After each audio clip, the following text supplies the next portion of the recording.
Assalamualaikum warahmatullahi wabarakatuh. Perkenalkan, nama saya Rinaldi Alipasan,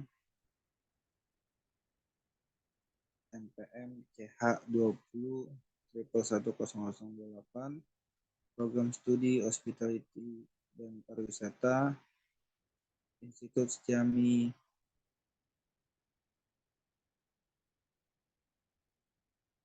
Di sini saya akan menjelaskan, sabar. Moderator, balik dulu bentar. Moderator, nah, di sini saya akan menjelaskan tentang melibatkan pelanggan dan mengkomunikasikan nilai pelanggan dan periklanan. Lanjut. Dan di sini ada bauran promosi, yaitu komunikasi pemasaran terpadu. Dan ada komunikasi pemasaran baru, perlunya pemasaran terintegrasi, komunikasi model, pandangan tentang proses komunikasi. Saya akan menjelaskan di slide-slide berikut. Oke, lanjut. Dan sini juga saya akan menjelaskan the marketing mix. Itu marketing, macam-macam marketing, yaitu ada pemasaran secara langsung. Untuk hotel menggunakan televisit, email biz, telemarketing, brosur, dan resepsionis. Penjualan perorangan yaitu menerapkan standar kualitas pelayanan dan fasilitas yang baik untuk pelanggan. Hubungan masyarakat atau HUMAS. Untuk hotel tidak hanya bekerjasama dengan supplier, pelanggan, dan pemasok, tapi juga dengan CSR. Periklanan, yaitu marketingnya bisa menggunakan poster, brosur, atau travel agent atau sosial media. Pemasaran online itu bisa dilakukan oleh sosial media atau jejaring sosial. Promosi penjualan yaitu mengadakan giveaway gitu pada pelanggan. Oke, lanjut. Nah, tadi saya sebutkan, saya akan menjelaskan tentang komunikasi pemasaran terpadu. Atau bisa di dalam bahasa Inggrisnya ada IMC, Integrated Marketing Communication, adalah sebuah konsep di mana perusahaan secara hati-hati mengintegrasikan dan mengkoordinasikan banyak saluran komunikasi untuk menyampaikan pesan yang jelas dan konsisten. Alat IMC yaitu periklanan, promosi penjualan pribadi, hubungan masyarakat, pemasaran langsung, acara dan pengalaman masyarakat, media sosial, pemasaran seluler. Contoh komunikasi pemasaran terpadu pada hotel dengan mempromosikan melalui media sosial, online travel agent, dan mengadakan event serta pemberian diskon kepada pelanggan. Oke, lanjut. Model komunikasi pemasaran baru atau omnichannel marketing, MC untuk pembangunan berkelanjutan, EMC untuk perencanaan identitas merek di perguruan tinggi, EMC untuk organisasi micro passion, EMC untuk promosi pariwisata, dan lain-lain. Oke, lanjut moderator. Dan pentingnya penerapan EMC. Ada salah satunya yaitu menciptakan kondisi internal untuk membangun landasan internal untuk komunikasi eksternal yang efektif. Mengkoordinasikan dan menyetujui aktivitas-aktivitas komunikasi eksternal untuk memastikan kalau citra perusahaan jelas, bersatu, dan dapat dipahami. Oke, lanjut.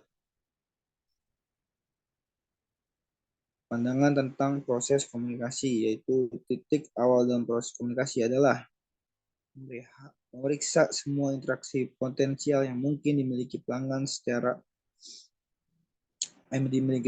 sasaran dengan produk dan perusahaan. Misalnya, seseorang yang ingin membeli komputer akan bertanya pada orang lain, melihat iklan televisi, baca artikel di koran dan majalah, dan mengamati komputer yang dipajang di toko-toko komputer. Pemasar perlu nilai pengalaman dan kesan-kesan mereka yang paling berpengaruh pada berbagai tahap dan proses pembelian. Kemauan ini akan membantu pemasar dalam mengalokasikan dana komunikasinya dengan lebih efisien. Lanjut. Dan Langkah-langkah pengembangan komunikasi yang efektif. Langkah-langkah pengembangan komunikasi yang efektif yaitu mendengarkan lawan bicara, mengajukan pertanyaan, memberikan informasi dengan jelas, mengkombinasikan komunikasi verbal dan non-verbal. Mengidentifikasi audiens sasaran.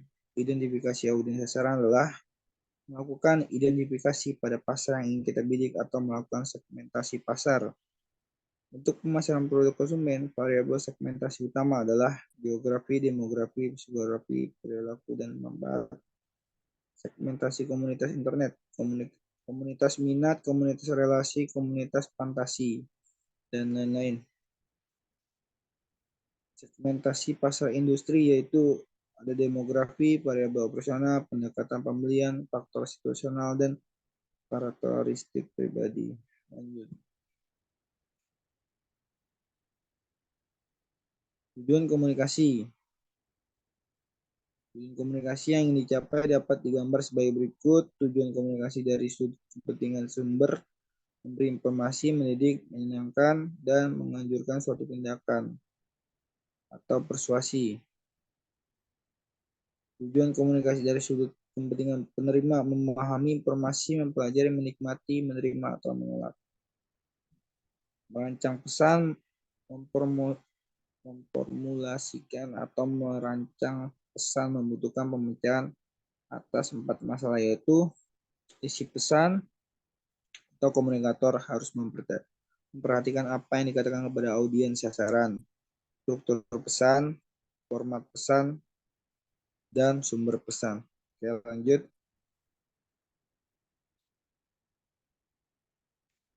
Memilih saluran komunikasi. Saluran komunikasi yaitu media penghubung antara memberi dan menerima pesan. Dan memilih sumber pesan yaitu banyaknya komunikasi pemasaran tidak menggunakan sumber di luar perusahaan. Komunikasi lainnya menggunakan orang terkenal atau orang tidak terkenal. Sumber pesan tentunya dikeluarkan dari yang menarik pasar sasaran agar dapat berkontribusi langsung pada efektivitas komunikasi pemasaran.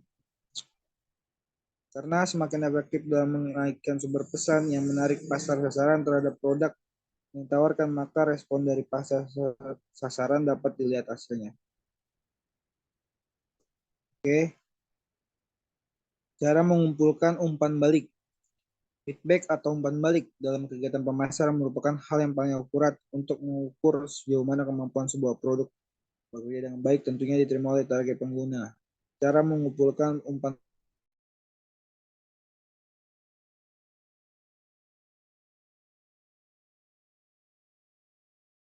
menerima kritikan untuk produk yang baik, mempertahankan pelanggan, menghadirkan data yang bisa digunakan untuk mengembangkan bisnis, dan dapat digunakan untuk mengidentifikasi customer.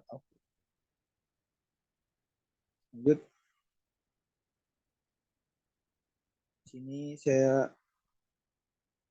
menyusun anggaran promosi.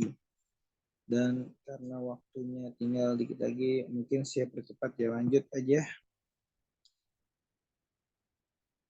Di sini ada alat promosi dan strategi bauran promosi. Alat promosi yang sering digunakan dalam mengkomunikasikan produk. Menurut Phil Kotler dan Gary Armstrong, yaitu ada periklanan, personal selling, direct selling, public relation, sales promotion. Strategi di sini juga ada strategi bauran promotion. Bauran promotion adalah komunikasi dari berbagai jenis promosi untuk produk dan jasa yang sama sehingga hasil dari kegiatan promosi dilakukan dapat menghasilkan hasil yang maksimal.